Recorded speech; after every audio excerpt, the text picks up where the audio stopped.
Well, today I think I'll be turning the last piece of Black Locust that I have. And it's a very reflective, beautiful grain. We're going to get this turned today. It's 9 inches this way, it's 7 inches that way.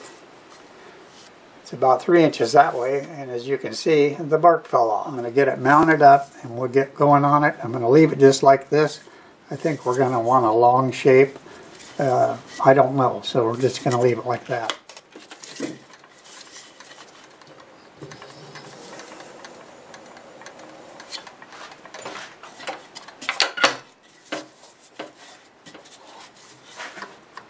Perfect.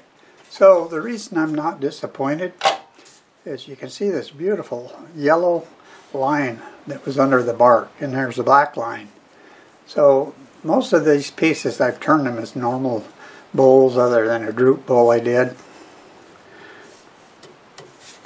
About, I don't know, sometime maybe a month ago, my good friend Phil Anderson had turned a piece of this that I had given him at the end of 2020 when we were up there on a vacation going up to the Olympic National Park. And so I left him a piece of this. He gave me some beautiful wood to bring home as well. He was turning his and the bark was mostly gone, but when he got done, saw that yellow line, he said he was pretty happy with that. So I thought, well, I'm going to take this last piece and turn that the same way, and I think it's going to be pretty cool. So I'm going to sharpen up a 5/8 bowl gouge and I'll be right back and we'll get going. So we're just going to get a few cuts here, then I can come back up that direction. Doing about 640 RPM.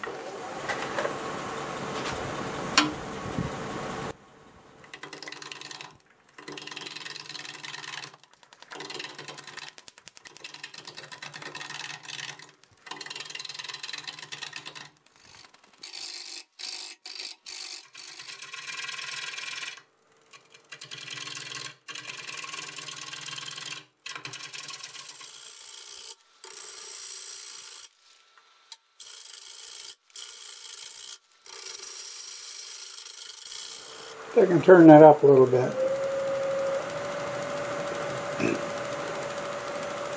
800.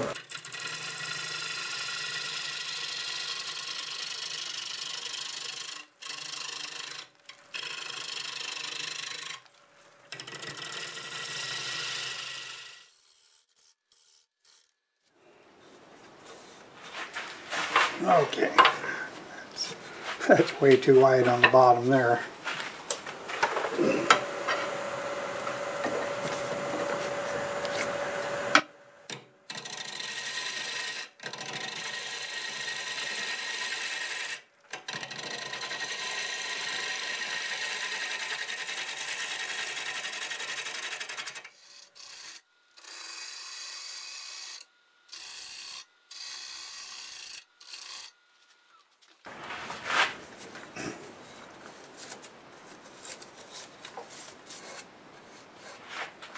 You know, I'm kind of liking this right here.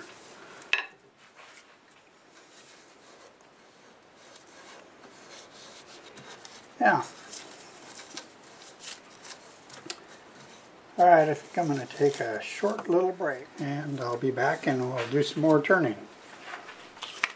Okay, I'm back. I think I'll get this flattened, put a little recess in here. That way I'm not going to shorten it too much, and then I'll be able to finish the sides and get them the way I want. So we should still be at about 800 RPM with a 1/2 inch bowl gouge.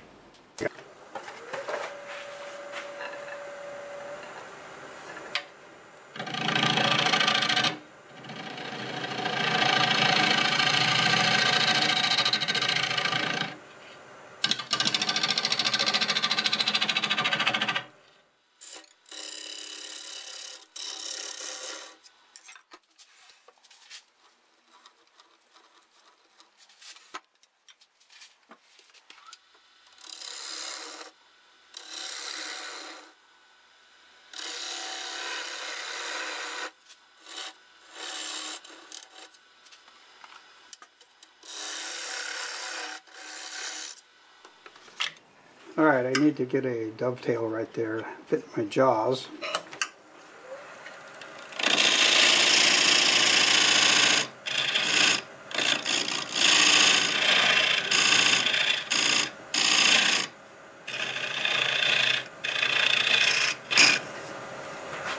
Okay, that should do it.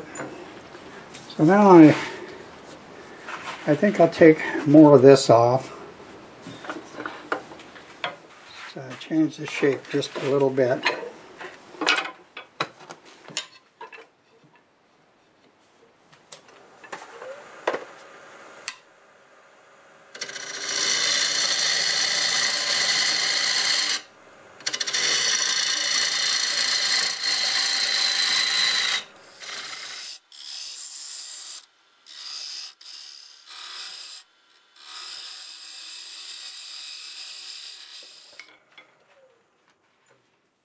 Alright, I've got a little foot on here. You can barely see it, but it's there.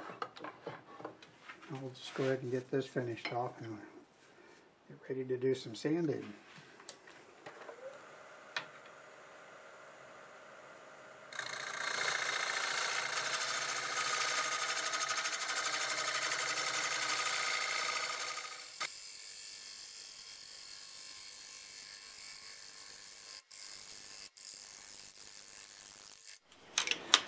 Alright, this turned out pretty smooth. I'm going to start with 120 grit, 2-inch disc, lathe running in reverse at about 400 RPM, and I'll come back and get a finish on there, and most likely it will be shellac.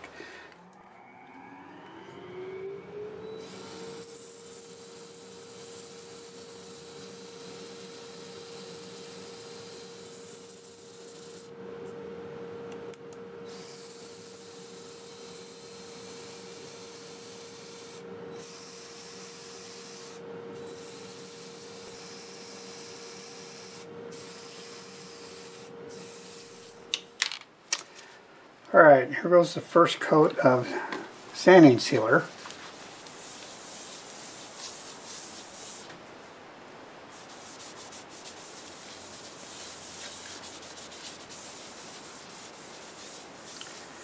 Yeah, I hope you can see that. Trying a new lighting here so you can see this better when it goes on. I just really love these rings in the Black Locust.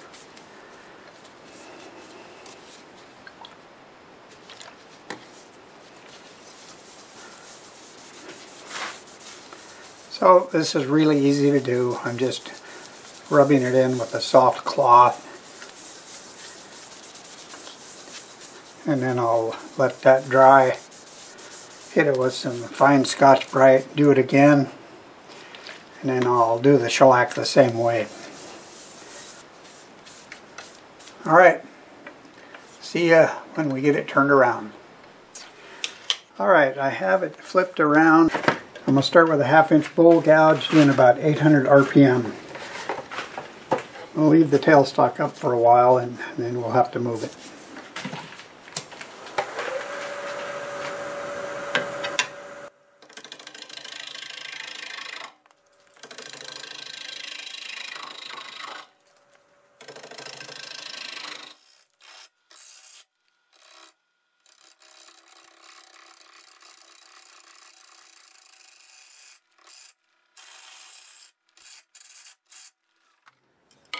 Well, I think that's it.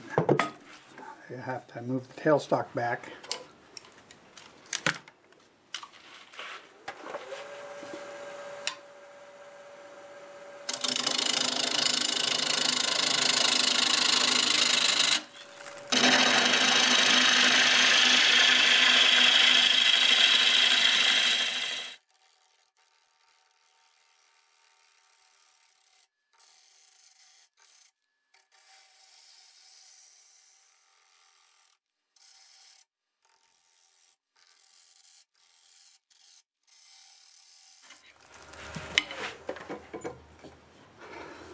We're getting there.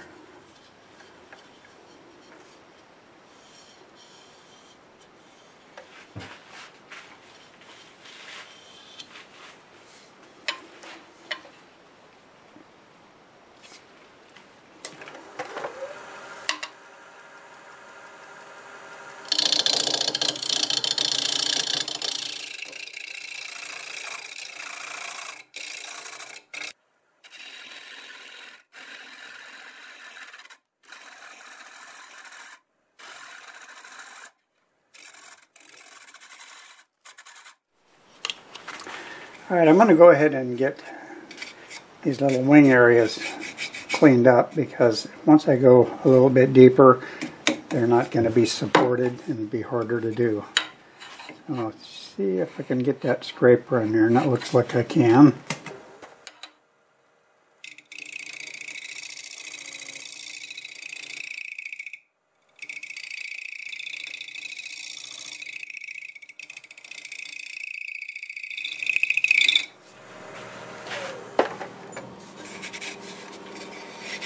Alright, that's not too bad. So we'll go ahead and get rid of this material up here, and then we'll start going deeper again.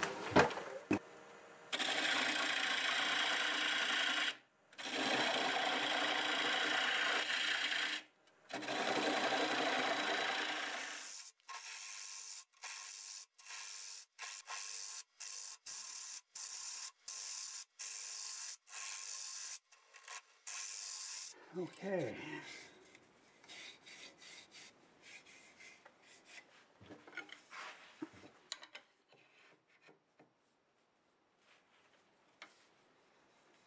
Right about here it starts going in towards the center, so I do need to watch that and change the angle a little bit.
I can hear that's getting thin. I think we're going to have to stop right there. Yeah, that's not bad. So let's clean that up with the negative rake scraper, and I think we can probably sand this.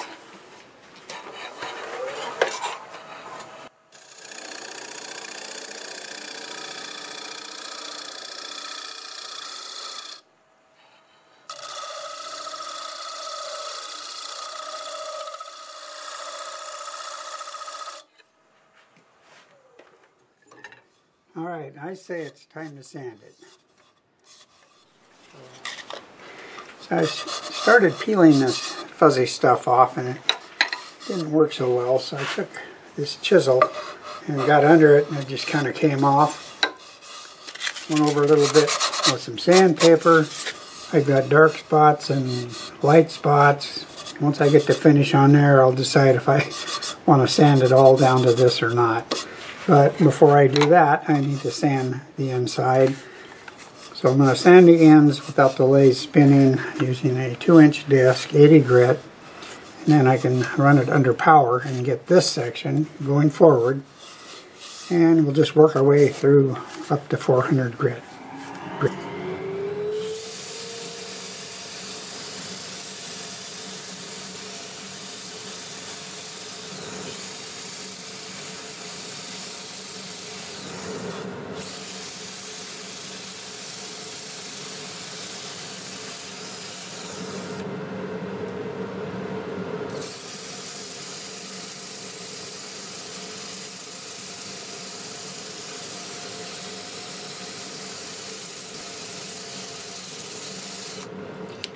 Alright, I got a really nice sanding job on this, so it's time for a coat of sanding sealer. Same as the outside, it's a shellac base.